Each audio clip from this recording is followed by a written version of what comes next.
Xin chào các bạn, chào mừng đến với Hổ Rừng Review Sinh Tồn. Nhớ like, đăng ký và theo dõi kênh để ủng hộ mình nhé. Và bây giờ, mời bạn tiếp tục theo dõi series Người mẹ Iran xây dựng tổ ấm giữa thiên nhiên hoang dã. Đây chắc chắn là người mẹ mạnh mẽ nhất.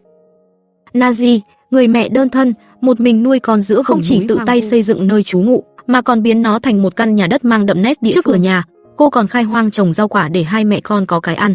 Khi thời tiết bắt đầu quang đãng trở lại, Nazi lại tiếp tục công việc xây dựng căn nhà của mình. Bởi vì hiện tại nó vẫn chưa đủ chắn gió. Cô cầm lấy cây cuốc, dọn sạch phần đất bên trái của hang đất. Sau đó mang những tấm đá còn lại vào bên trong, xếp sát tường rồi dựng thành hàng cao lên. Cách này vừa giúp tường chắc chắn hơn, vừa trông gọn gàng đẹp. Quan trọng nhất là tránh cho đất bị mưa gió cuốn sạt xuống. Vì bức tường cũ không có chỗ dựa vững chắc, Nazi đành đập bỏ nó đi, lấy phần vật liệu ấy để gia cố tường bên hông. Phía bên kia cô cũng làm tương tự. Chỉ tiếc là vật liệu hiện có vẫn chưa đủ, nhưng điều đó không thể làm khó Nazi. Cô đặt hai lớp đá to ở phía dưới làm nền cho vững chắc, rồi lại mang theo dụng cụ ra ngoài. Nazi đập vỡ những tảng đá lớn chôn sâu trên sườn núi, dùng búa gọt phẳng từng khối một. Sau đó, cô gánh từng viên đá trở về nơi trú ẩn. Ở vùng núi này có thể thiếu thốn nhiều thứ, nhưng đá thì lúc nào cũng có sẵn. Sau bao nỗ lực không ngừng, Nazi cuối cùng cũng gom đủ nguyên liệu cần thiết. Cô hoàn thiện nốt phần tường bao còn lại của căn nhà, nhưng bên trong hang đất vẫn hơi chật hẹp, nên cô lại tiếp tục đào rộng thêm không gian sinh hoạt. Bởi chỉ khi có đủ chỗ, hai mẹ con mới có thể sống thoải mái hơn. Khi công việc mở rộng gần xong, Nazi mang chăn ra ngoài rũ sạch bụi bặm, chuẩn bị dọn vào bên trong cho gọn gàng. Sống giữa thiên nhiên hoang dã, điều bất tiện nhất là bụi bẩn. Thấy tóc Lisa hơi rối bời, Nazi lấy lược nhẹ nhàng trải lại cho con. Cô còn tết cho Lisa một bím tóc thật xinh. Làm xong hết, trời cũng dần buông tối. Hoàng hôn hôm đó rất đẹp, nhưng hai mẹ con chẳng còn tâm trí để ngắm nhìn, bởi chỉ riêng việc sinh tồn mỗi ngày đã ngốn hết toàn bộ sức lực của họ. Nazi nhóm bếp than ngay trước cửa hang, giúp hơi ấm lan tỏa vào bên trong, rồi cô và Lisa chuẩn bị nghỉ ngơi. Sáng hôm sau, khi nhiếp ảnh gia tìm đến, khi người quay phim đến, ông còn mang cho họ một chiếc đèn dầu và một bình nước, những vật dụng thiết yếu trong cuộc sống hàng ngày. Nazi đã dậy từ sớm và bắt đầu bận rộn với công việc. Cô tiếp tục chuyển những tảng đá lớn vào bên trong nơi trú ẩn. Lisa lon ton đi phía sau, cố gắng phụ mẹ, dù sức còn yếu, nhưng bé vẫn cố gắng hết sức để cùng mẹ hoàn thành công việc. Chẳng bao lâu, bức tường bên hông ngôi nhà đã được dựng xong, số đá xung quanh cũng gần như đã dùng hết. Hai mẹ con phải leo lên sườn đồi xa hơn để tìm thêm đá.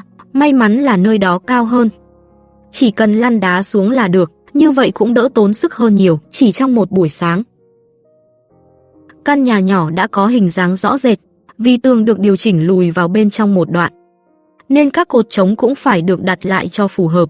Nazi đào một hố mới ở vị trí thích hợp, rồi nhẹ nhàng nạy cột cũ lên, đặt nó vào hố mới và chèn chặt bằng đá. Sau đó cô lấp lại bằng đất, rồi dựng lại xà ngang và khung gỗ phía trên. Tất cả đều vững chắc để có vật liệu làm mái nhà. Nazi dẫn Lisa ra sau núi, đến khu vực có nhiều cây cối hơn. Hai mẹ con nhặt những cành cây dài và chắc chắn, sau đó buộc lại bằng dây đeo rồi cõng về nhà. Nazi dựng các cành cây đó theo chiều dọc trên khung mái. Những cành cây đan chéo nhau giúp mái không bị sụp xuống. Khi làm xong, trời cũng đã về chiều. Cả hai mẹ con đều mệt sau một ngày dài. Họ ngồi bên nhau nghỉ ngơi, lặng lẽ nhìn căn nhà dần hoàn thiện. Ngày hôm sau, khi người quay phim quay lại, ông mang theo một món quà nhỏ cho Lisa. Một con búp bê dễ thương khiến bé vô cùng vui sướng.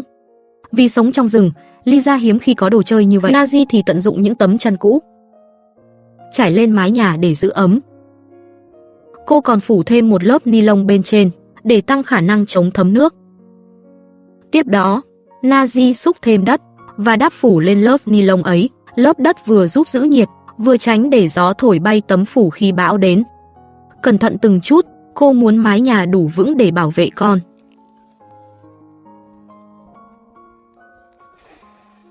Để ngăn đất bị trôi theo mái, Nazi cưa một đoạn cành cây nhỏ, đặt cố định ngay dưới mép mái. Mái nhà tạm bợ nhưng tràn đầy tình thương của người mẹ đơn thân. Nazi đặt vài tấm đá phẳng lên trên lớp ni lông để cố định và nâng cao mái. Nhờ vậy, nơi trú ẩn trông gọn gàng và vững chắc hơn hẳn. Để việc đi lại thuận tiện hơn, cô lại tiếp tục làm việc. Nazi mang theo dụng cụ, săn phẳng mặt đất trước cửa nhà. Cô tỉ mỉ làm việc suốt một thời gian dài. Cuối cùng cũng đào được một khoảng sân nhỏ rộng rãi trước cửa. Khi rảnh rỗi, hai mẹ con có thể ra đây phơi nắng. Sau đó, Nazi quay lại bên trong căn. Cô bắt đầu đào sâu nền nhà thêm một chút, để nâng trần lên cao hơn. Dù chỉ vài chục phân thôi, nhưng cũng đủ khiến việc sinh hoạt thoải mái hơn, để dễ quét dọn sạch sẽ. Nazi nhặt những sợi dây leo khô quanh nhà, buộc lại thành một chiếc chổi đơn giản. Trong những ngày tiếp theo, cô dành phần lớn thời gian để mở rộng nơi trú ẩn. Thậm chí Nazi còn mang về một tấm đá lớn, đặt ở góc nhà để làm bàn giặt đồ. Thời tiết mấy hôm nay ngày càng lạnh hơn, nên Nazi quyết định làm thêm một cánh cửa cho căn nhà. Cô mang theo cưa lên ngọn đồi phía sau hái thêm nhiều cành cây chắc chắn, mang về nhà. Cô cắt bỏ các nhánh phụ thừa và cưa thành những đoạn vừa vặn. Những cành nhỏ cắt ra, Nazi nhét vào mép mái để ra. May mà cô chuẩn bị sẵn sàng, vì chẳng bao lâu sau, trời bắt đầu đổ mưa nhỏ. Nazi lập tức đào một rãnh thoát nước trước cửa, để nước mưa không tràn vào trong nhà. Sau đó, cô nhóm lửa để sưởi ấm không gian bên trong.